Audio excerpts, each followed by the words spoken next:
Well, hello, everybody. Hello. How are you? Well, here we go. I mean, my kids had and will have about 7 days of live school. And then we were just told last night that the kids will be back virtual on Monday. What a year! What a year we're having. It is crazy. Hello, Miss Kate. I'm so happy to see you. Hello, everybody. Well, today I want to talk to you all about 4 things that you can do to help speed up some weight loss. And I want to talk to you about these things from the vantage point of yes, I could tell you to eat carrots, I could tell you to eat celery all day long.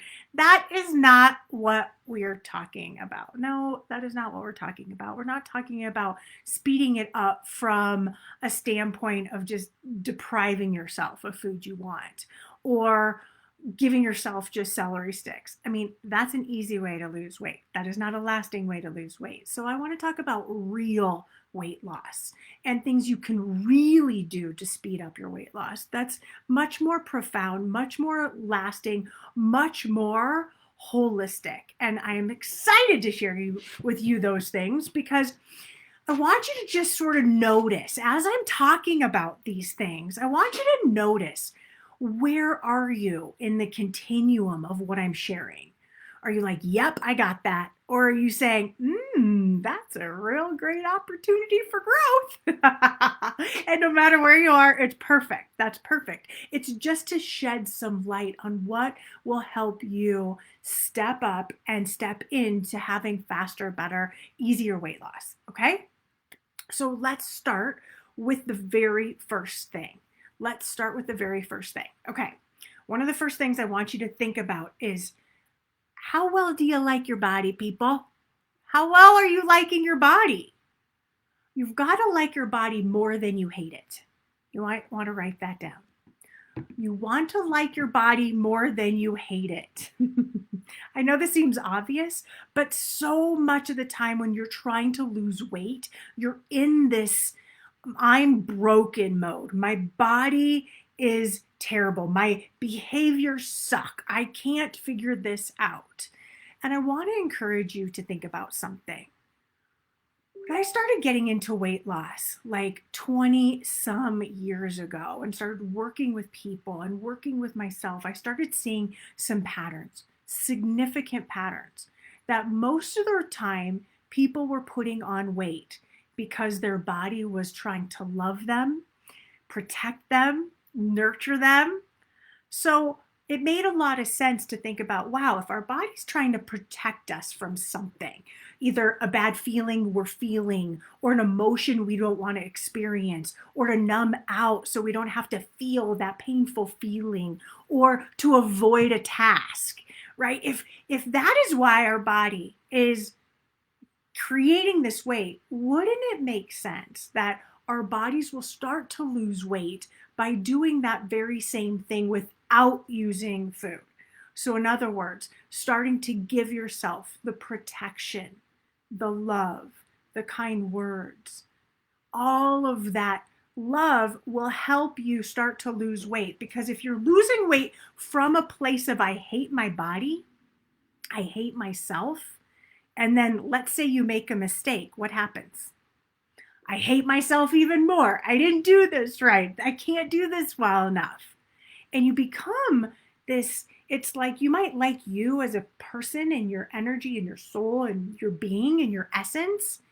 But if you really hate your body, you're going to be at war.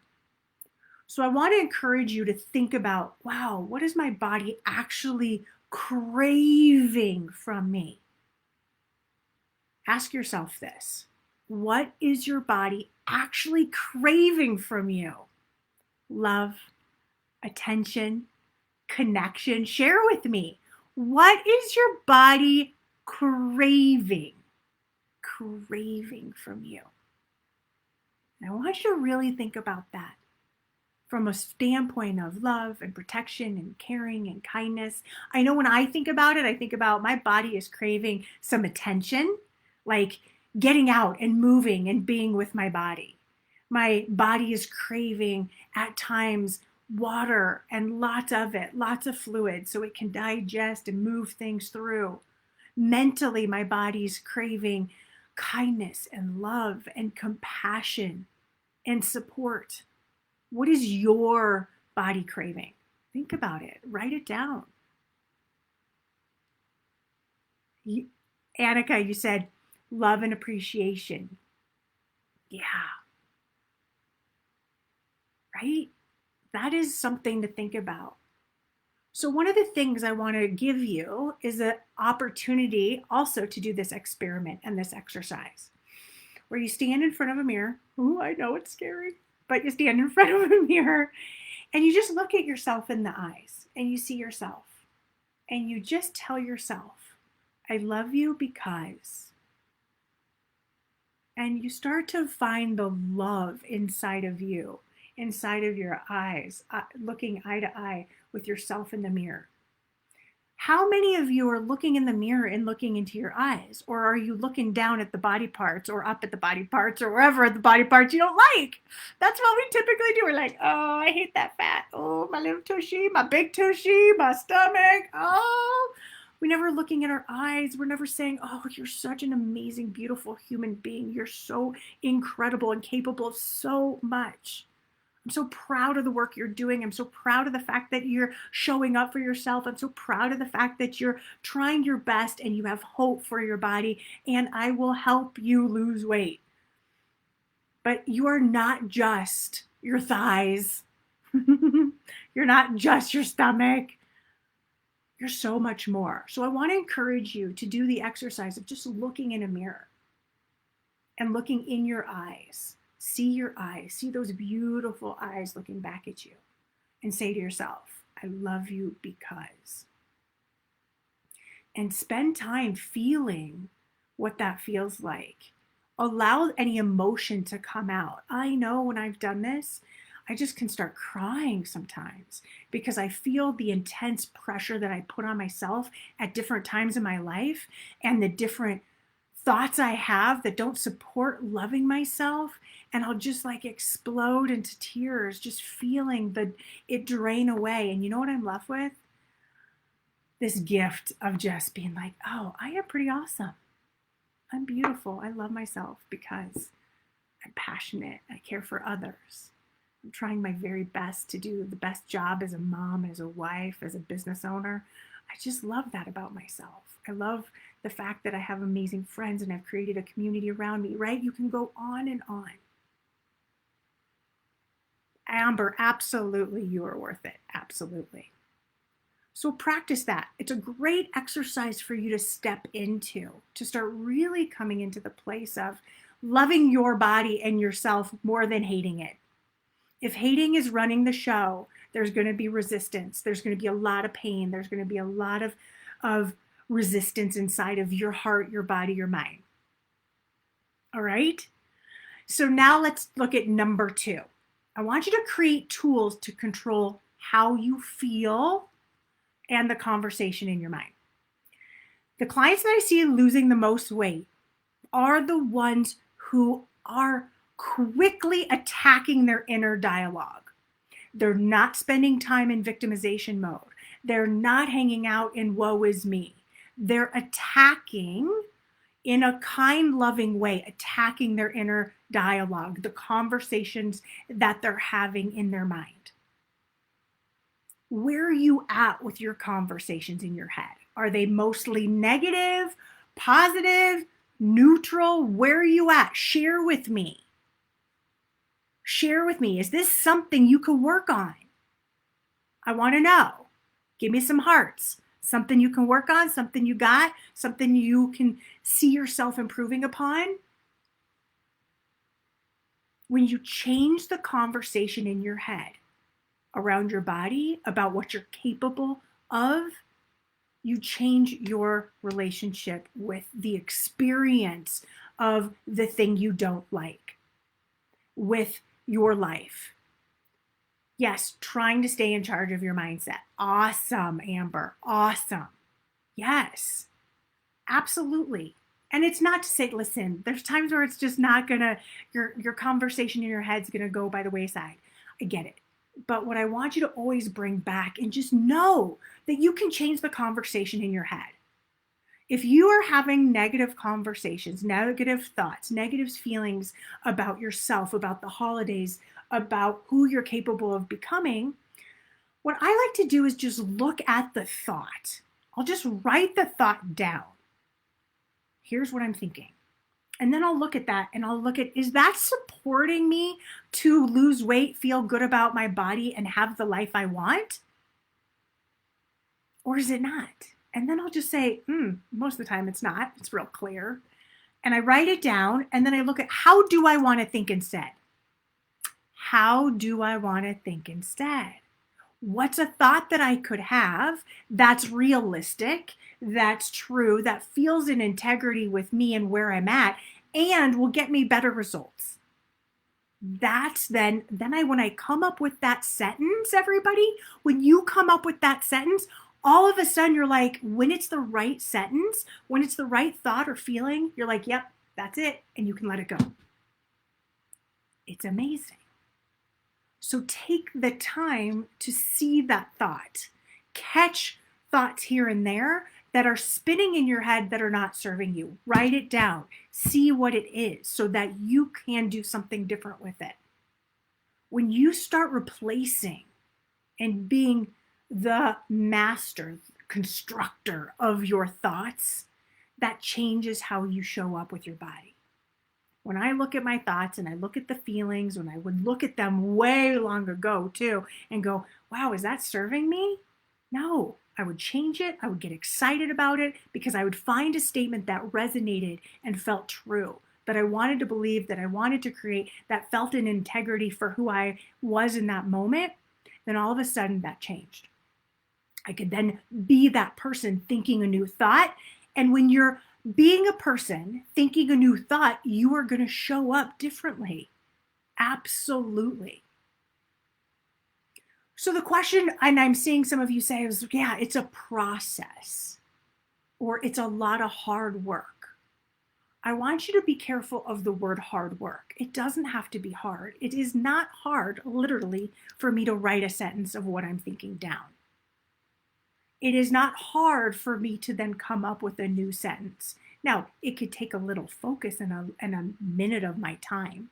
So be careful with that. We don't want to add the element of it being hard or difficult or complicated. Let's make it fun and enjoyable. I love changing my thoughts now. I love it, love it, love it, love it. And I love doing it for my clients. I love when I hear something that they say and I'm like, no. We're going to change that around. We're going to shift that. That is not serving you. I love it because I know when we shift the thoughts and they go, oh yeah, that's it. That's what I want to believe instead. That changes their actions and it keeps them going. So that's number 2. Create tools to control how you feel and the conversation in your mind. I gave you a tool today. Write the sentences that you're thinking down that are not serving you. Or write the sentence down. If it's boinging it around in your head, write it down. Is that, and then look at it. Is that going to help contribute to me losing weight, feeling amazing in my body? If it's not, what will? What's a better thought? What's a believable thought that I want to take on? What am I excited to take on? It will change your life. I am telling you. I am telling you. The third thing, take a stand for your body. This is so important. I tell you this all the time, that losing weight is an act of self-love. It's an act of self-love. You can see what I'm saying, like with your thoughts, with your beliefs, with your actions. But here's what I mean by taking a stance for yourself. How many of you are standing up for your hunger, are saying, I'm not hungry yet, let's wait to have dinner? How many of you are vocalizing what you want in terms of food? Or are you letting everybody else decide? Or are you choosing foods because that's what everybody else is doing? Standing up for your body. And standing up for its needs looks like this. It looks like saying more no thank yous to when people are like, here's some food. Here's candy. Here's this food. Here, come on, have this. Enjoy this pie I made for you. You can say, yes, I would love to have that when I'm hungry. Yes, thank you so much. You are the best. I'm not saying that you have to be rude. I'm just saying that it's about standing up for your body and saying no thank you to food pushers. No thank you to family members who want you to eat right now and you're not hungry. What would it take for you to start standing up for yourself? What would it take to start saying, you know what? I'm not hungry right now. I'm going to wait. I'm going to wait. So think about that. Think about standing up for yourself, honoring, taking a stance, having that self-love inside of you that cares enough about your body to at some times disagree or ruffle a few feathers. Some of you are so scared to be so nice at restaurants that you get things that you didn't want. Or you hate the way it tastes and then you're still eating it. What are you training your brain? Oh, it doesn't matter. Just keep eating whatever food I want to eat. No, it does matter. If you don't love it, you could either wrap it up. You can let them know, I really am sorry. I don't want to be a pain, but I really don't love this. Is there anything that we can do here? Or that you order something, but you really want it to be cooked a certain way and you don't ever say it because you think it's going to be annoying. You're going to be obnoxious. But what if you did it in a way where you didn't feel obnoxious and you didn't feel irritating to others and you felt like, oh no, I'm just lovingly standing up for myself because I know I feel better when I have this food cooked in butter instead of olive oil or whatever, right? You get the point. Saying no thank you will be empowering. The more you really get when you're telling yourself no thank you, when you're saying no thank you, you're saying yes to your body. You're saying yes to yes. I'm saying yes to me when I say no thank you to you. And that isn't a bad thing. And it doesn't mean I have to be deprived. And it doesn't mean I have to feel bad. It means I'm saying, not right now. I'm waiting for hunger. I'm waiting to feel inside of my body. I'm waiting, or I'm full. I no longer want any more. When someone's like, oh, but I just made you. Honey, I just made you this delicious cake. And you're like, oh, okay, I'll eat it. Okay, and you do that, and you eat it, and you're already full. And then you're putting more food in your body. Instead, getting really good at being like, oh, mom, you are the sweetest. Thank you so, so, so much. That means so much to me. I got to tell you, I am so grateful you made this for me. Can we have it a little bit later because I am stuffed right now. I cannot fit in another bite or I'm going to be really uncomfortable. It doesn't have to be mean. Okay? Number 4, and one of my favorites. We think oftentimes we have to make huge changes to lose weight.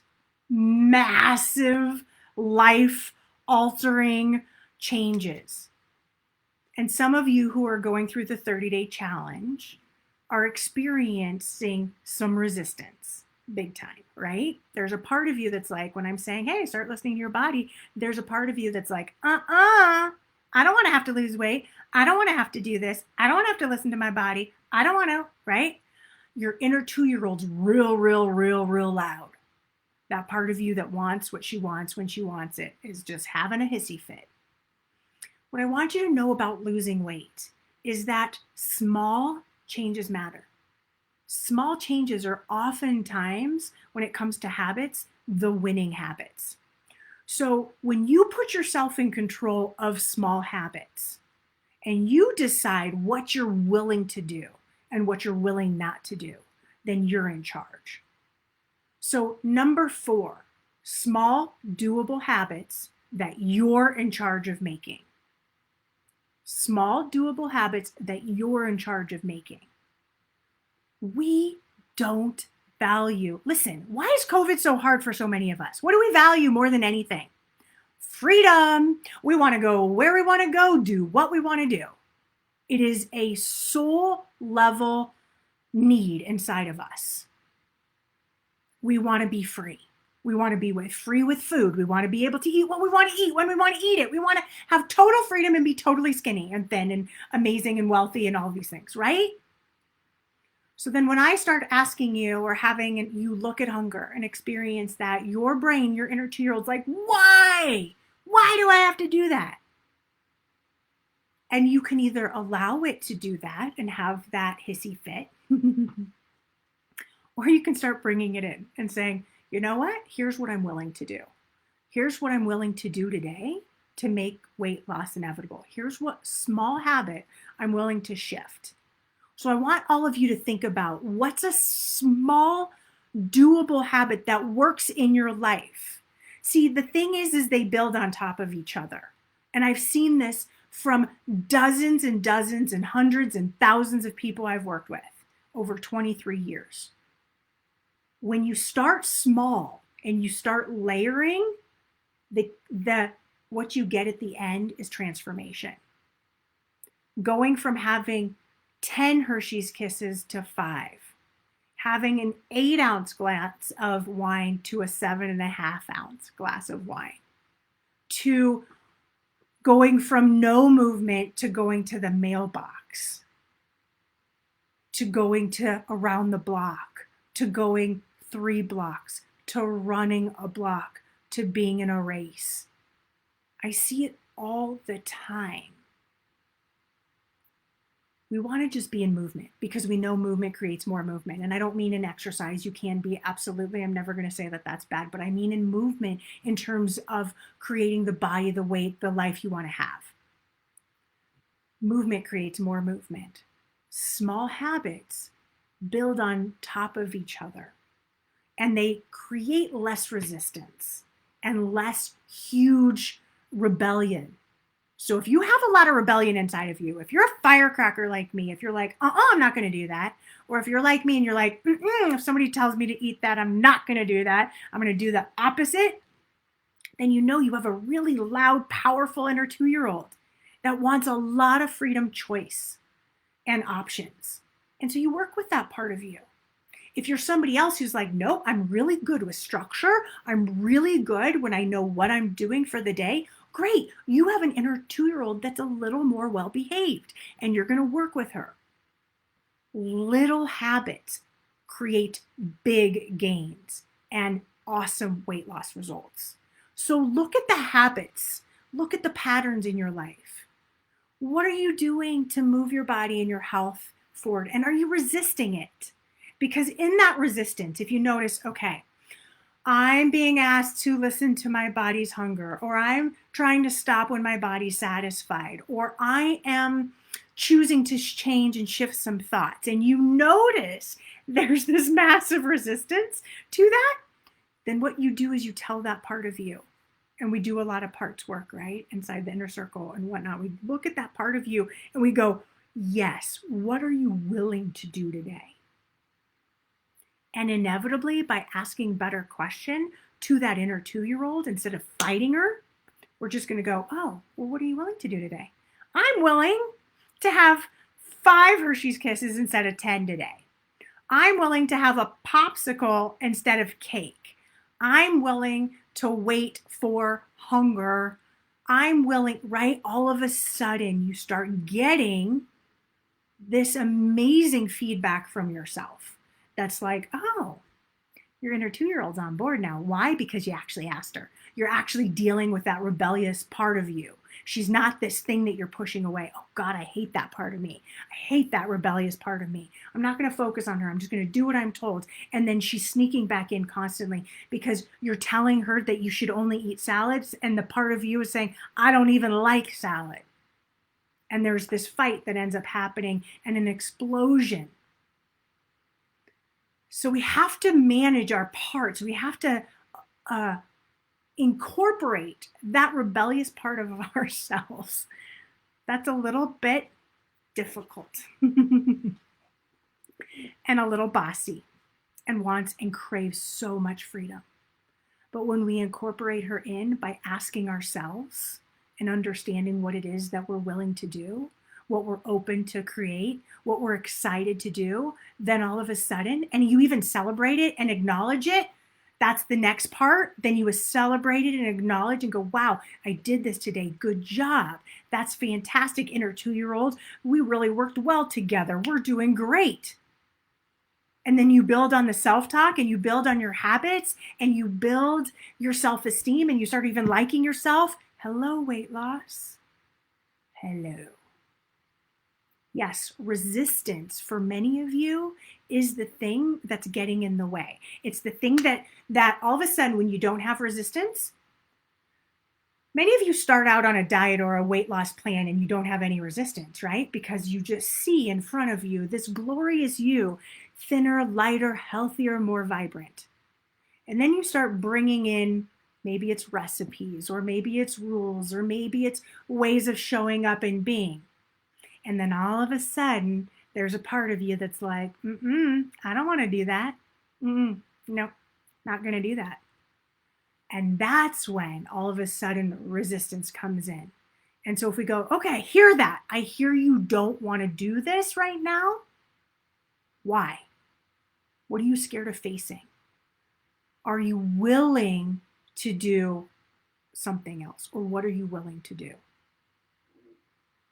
Okay. And then my fifth little bonus that will help you lose weight even faster is sitting with your emotions, allowing them in.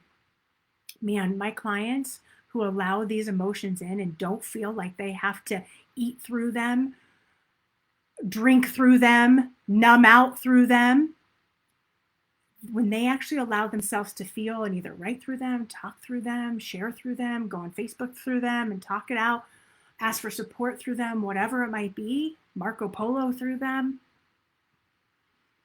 all of a sudden they get good at feeling their feelings and they're not so scared of them anymore. Some of us hate, including me. I hate feeling mad and upset and angry. I mean, and I don't think anybody's like, oh, I love being upset and angry. But if you really don't like it and you are somebody who's, for me, I'm very happy. I'm mostly a very happy person. But when I'm not, it feels really bad. And I want to sometimes not feel that feelings. I'm trying to take it away so I can feel good again. And my old thinking used to be, well, if I just eat, I'll numb that discomfort out and then I'll feel better. But the truth is that maybe for a minute I numbed that discomfort out, but it made me really crappy at dealing with my feelings. It made me not address and deal with the matter at hand in a very mature way. And I'm still building my maturity of facing conflict, facing my feelings. I'm still building that out because that's not something I saw a lot of. It's not something I'm very good at. I'm building that skill set of confrontation of uncomfortable feelings inside of myself. Some of you are experiencing that too. You feel something, you want to numb it out with food because you don't want to feel what you're feeling. But the gift of feeling your feelings is that what I found is that I'm getting better at it. I'm not so scared anymore. A bad feeling is just a bad feeling. An uncomfortable feeling is just an uncomfortable feeling. I'm not going to die. I'm not going to pass out. I don't need to go run for the hills or run for food. It's okay. So to feel that feeling, instead of buffering out and eating through it and numbing that feeling out, I can feel it. So I want to encourage you to feel your feelings. How many of you are feeling your feelings, sitting with them? You have a bad feeling and do you ever have that happen where you have this feeling and all of a sudden you find yourself opening the cabinet? I would do that. I would have this feeling and I'd be like, here we go. What's happening inside that cabinet? It had nothing to do with hunger. It had to do with me wanting to numb out. So for me to feel that now and write through it, or just feel it and allow it and use my breath in through your nose, everybody, out through your mouth, and allow those feelings to be, then you can sit with it. And when you start getting in the habit of no longer eating, when you no longer are eating for your feelings, amazing. Guess what happens automatically? Hello, weight loss. Hello, body. Hello. Because now you trust your adult brain, your adult self, your brain to feel into whatever feeling you're having, and it'll be okay. You got it. Okay? So what questions do you have? I hope these 5 things are really helpful for you to start really thinking about not just superficial weight loss, long-term, real, lasting weight loss. Some of you said, yes, I can definitely relate to my rebellious self. I've always had a hard time stopping with chocolate. I will try to control my inner 2-year-old and compromise with a small amount. Excellent. Excellent. See, and watch, Amber, watch like I've always had a hard time. That's the previous you. What if you were to have a new identity and try on this new identity if I have a really easy time having a small amount of chocolate? Like, wouldn't that be cool? Wouldn't that be a cool identity to take on? I love it. Resistance is strong, but I'm getting better at negotiating with her and taking back control. Yes, Tam, because you're practicing it. You're showing up. You're doing the work. You're listening to these calls when you can't. You're doing so good working through your inner dialogue. Excellent. Sometimes when I'm angry, I feel more empowered. Yikes. Is that okay? Well, anger can create passion. You know, it depends what we're angry at. If we're like, yeah, I'm angry that this thing happened to me and now I'm passionate. Think about all of these amazing nonprofits that get started. What do they get started out of? Anger, passion, sadness, a strong feeling to make a difference. So that's fine. What I would say, Allison, is that if you're angry and it backfires in your face so that you eat, then we need to have you feel empowered and angry and all of that without turning to food. Knowing how to feel feelings is really helpful for me. That's what I'm needing work on right now. That is what the majority, like once we start, see, here's what the work I do in a nutshell. I get you honoring your body, listening to your body. And when you don't want to do it, we know it's your inner 2-year-old. We know it's your thoughts, your feelings. We know that that's at the crux of this. That's actually the work. That's why I love this so much, because all of you are different. All of your issues that you're going through in your lives with partners and husbands and yourself and your thoughts are all different. And that's the beauty of this work. Now, does it get easier to honor your body and listen? Of course. Does it get easier to feel your feelings? Of course. Does it get easier to navigate through things? Of course. And is there still crap that happens as you're lighter, leaner, and healthier? Yep. So I'd rather you develop those tools now on the way down so that you can know. Like, I have the tool of dealing with my emotions. Okay?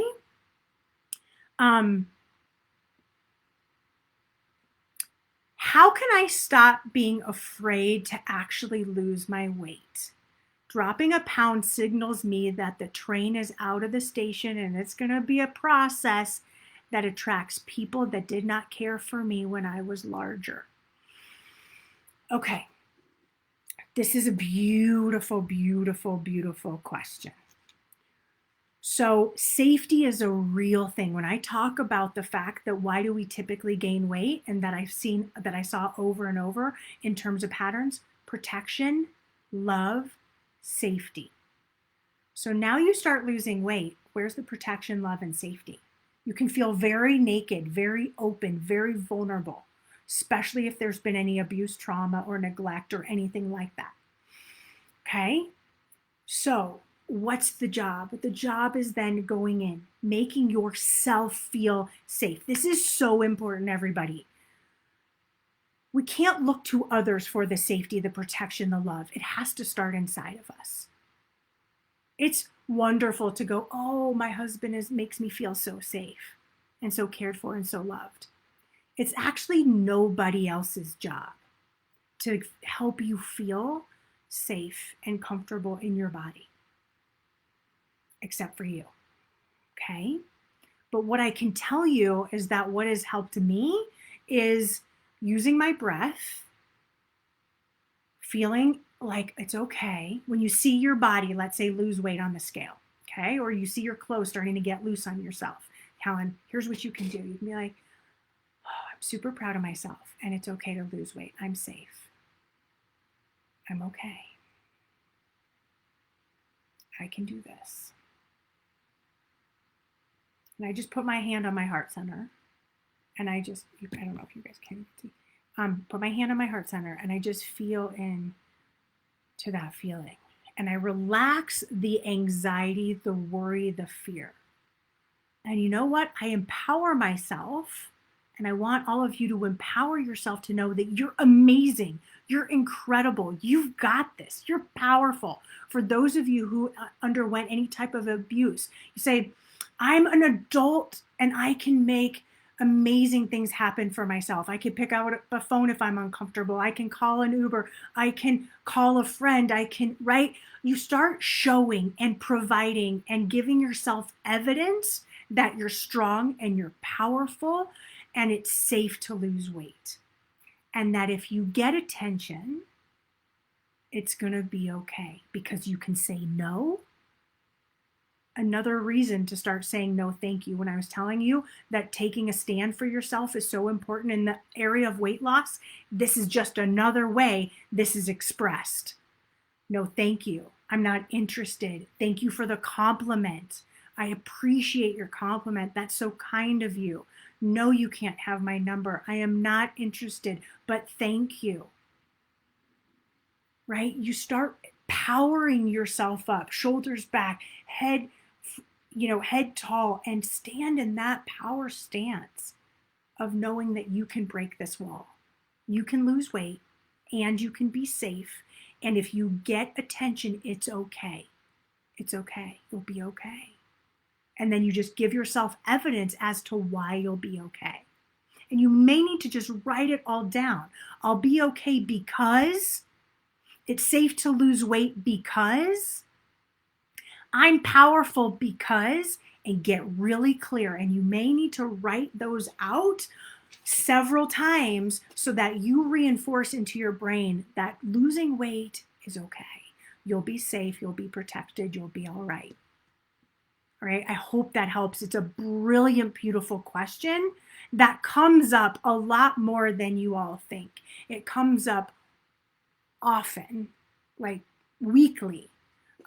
It's really big one to work through because you don't want to unconsciously or consciously start gaining the weight back to self-sabotage you because you're not feeling safe. And so if you're feeling that and noticing, ooh, I do well and then I gain back, and then I do well and then I gain the weight back. I do well and it goes back and forth. It's an opportunity for you to get intimate with yourself, with safety, with what's really going on. Okay? All right. Yes. And that's oftentimes what occurs is at a lower weight, you attracted an abuser. And so you feel like if I lose weight again, I'm going to be abused. I'm going to be hurt. And really, what the thing to do is be aware of what an abuser is. It was your thoughts about that person being a good person. It was not seeing the evidence or being unaware of what an abuser is and looks like and acts like and starts saying and doing. That's the information that will keep you safe. That's the information that you would know about going, hey, that person is starting to put me down and I'm on date 2. I'm not standing for that because I'm a powerful, amazing, incredible me. Okay? Do I write more about this safety elsewhere for reinforcement?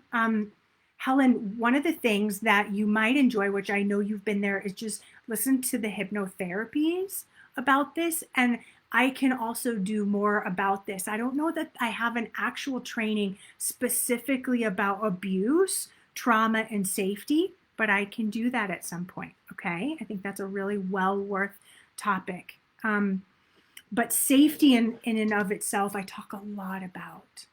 Okay.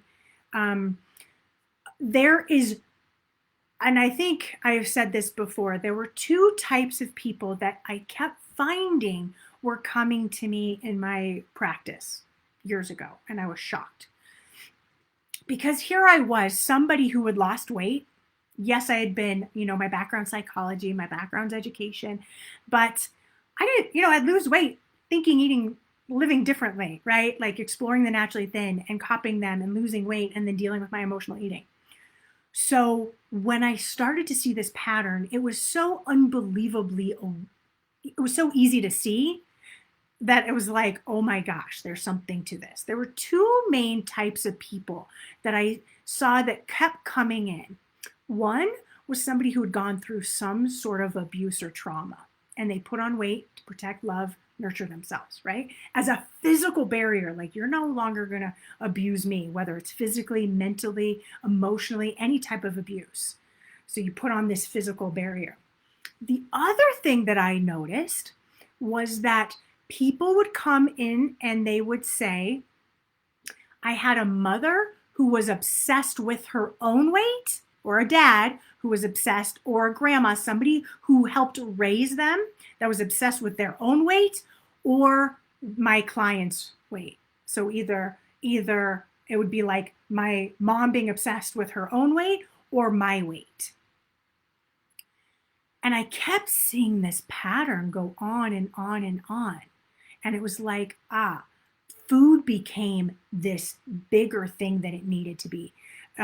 Weight became this bigger issue.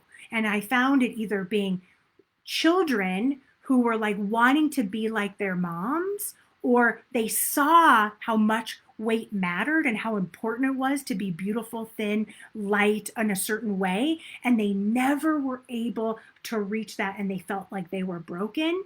And so as a result, because there was a vulnerability to food, they would eat. Those tend to be these two big themes: abuse, trauma, something like that, or a parent, loved one, somebody who raised them, who was obsessed with their own weight or their weight. And that tends to be 80% of what I have seen. Now, knowing this, when I tell you these 4 things that will help you, you will see why they help you. Let me go through them again. Let me just look at my notes here. Learning to like yourself and your body more than hating it. If you had a parent who hated their body or thought you should be a certain way, don't you think that would be helpful to lose weight and transform your life? Yep. Creating tools for how you feel and the conversation in your mind. If you had abuse, trauma, or a parent, loved one who was constantly nagging you about your weight, or they were nagging you about their own weight, don't you think having new conversations in your head will help support you to lose weight? Absolutely. Third, take a stance for your body. Don't you think that would be pretty empowering if you've undergone any type of abuse, trauma? Or you had a parent who really wanted you to be a certain way and you're like, I'm standing for my body. This is who I am right now. This is how I look. And yes, I may be hopeful about losing weight, and I'm in the process of losing weight, and here's my body now. And then fourth, do small, doable habit changes. Don't you think that would be helpful if you had any of those experiences? Doable, so that you feel powerful, you feel in charge, you crave the freedom and expand the freedom and deal with your inner 2-year-old in the way we've talked about. Do you see now how this all comes together? That when you've experienced trauma, abuse, something significant, or a parent who wanted to control you or herself, or whatnot around food, that when you start changing this inner stuff, that you start to have the outer change of your body, and we start putting food in its place when you're eating it when you're hungry, stopping when you're satisfied. This is the magic. It's the magic. Now, is it easier to just eat carrots and celery and be told that? Is it easier to be told that? Yeah. Is it easier for me to say, this is how much protein, this is how much fat, and this is how much carb you should have? Yeah. What's the real work here? The real work is doing the inner work. Number 2 is creating tools to control how you feel and the conversation in your mind. Controlling the conversation in your mind. Controlling how you feel. Knowing and understanding that you have the control over how you think and how you feel is paramount. If you keep giving your power away to your parents, to an abuser, to somebody else, you're going to feel weak. And when you feel weak, guess what you're going to want to do? Rebel by eating. Powering up that by saying no thank you, taking a stance for your body. They all go together. So I hope this really helps you see, one, how important the inner game is when it comes to losing weight, how this is not just exercise more, eat less, and you'll be fine. It fails to recognize this whole incredible inner part of you. This whole emotional body that's had different experience, good and bad and the ugly, that have created who you are, that needs support at times. And it also doesn't recognize, oftentimes, diets don't recognize the power food has in being your buddy, being your support, being your companion, taking pain away, numbing out. And so this thawing out work is big work, but it's so worth it. It's so worth it. And you don't have to do it all at once. We're going to just do it little by little by little. All right? All right, everybody. I talked about a lot here, and I hope it helped you really identify what's going on inside of you and where you can make a few tweaks regarding your body, your weight, your mind, and what will help speed up this process for you. If you know anybody who could use this support, please share my podcast with them. It would mean so much to me to help me make a difference. I'm really wanting to make a difference in thousands of lives. And if I could help somebody you love make a difference, or start thinking about how they were raised differently and why their body is the way it is, and how they can make a difference for their body and their mind and their life, it is my purpose. It is my sole purpose to do this. So please share these podcasts, share this Facebook Live, let people know that there is a different way if they've been trying something that hasn't been working for them. All right. Sending you all so much love, so much joy, so much peace. And I will talk to each and every one of you next week. All right. Bye, everybody. Have a good one.